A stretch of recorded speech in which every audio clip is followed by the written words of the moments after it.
Welcome to our channel.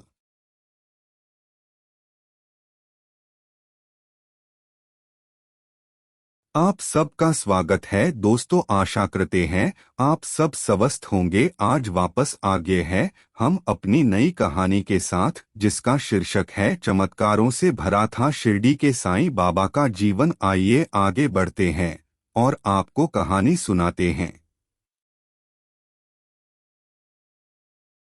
Sai Baba की कहानी। भारत में अनेकों धर्म हैं, जिनमें हिंदू, मुस्लिम, सिख, ईसाई, बौद्ध, पारसी, जैन मुख्य रूप से हैं, और इन समुदायों के लोग अपने अपने इष्ट देवों को ही मानते हैं।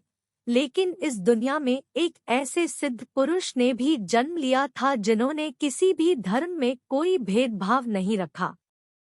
उनका नाम साईं बाबा था, जिन्हें चमत्कारिक पुरुष भी कहते हैं। और ऐसा माना जाता है कि साईं बाबा हर धर्म के अंशों से जन्मे थे, इसलिए वे हर धर्म को उच्च मानते थे।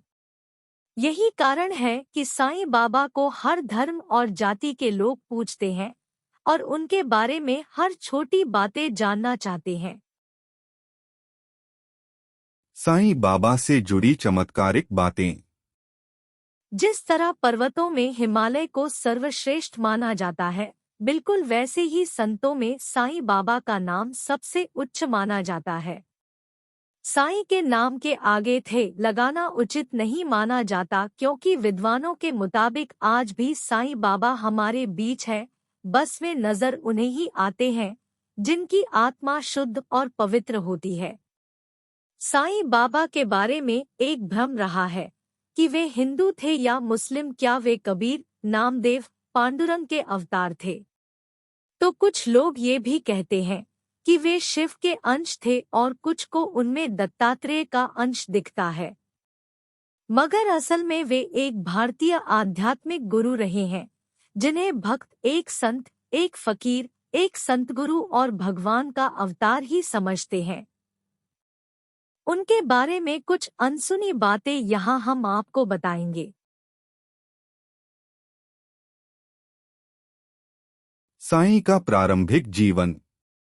साईं बाबा का जन्म शिरडी में हुआ, मगर इनका जन्म किसके घर हुआ इसमें अभी मतभेद है। फिर भी ऐसा बताया जाता है कि ब्राह्मण जोड़े के यहाँ पथरी गांव में जन्मे साईं बाबा को फकीर को सौंप दिया गया था। ये उनके आखिरी दिनों में उन्हीं के द्वारा बताए गए शब्द हैं। उनकी जन्म की तारीख तय नहीं है और पहली बार बाबा 16वें साल में वे महाराष्ट्र के शिरडी गांव पहुंचे थे। लोग उन्हें देखकर हैरान रह गए थे, क्योंकि एक लड़का जिसकी उम्र बहुत कम है, वो नीम के पेड़ के नीचे आसन बिछाए ध्यान लगा रहा है। बिना खाए पिए इन्होंने कई दिन ऐसे ही व्यतीत कर दिए और इसके बाद लोग इस युवा पर बहुत आस्था रखने लगे। गांव के प्रमुख की पत्नी बयाजाबाई ने बचपन में साईं बाबा के कल्याण के बारे में पूछताछ की और धीरे धीरे बाबा के लिए वे खाना भी लाया करती थी।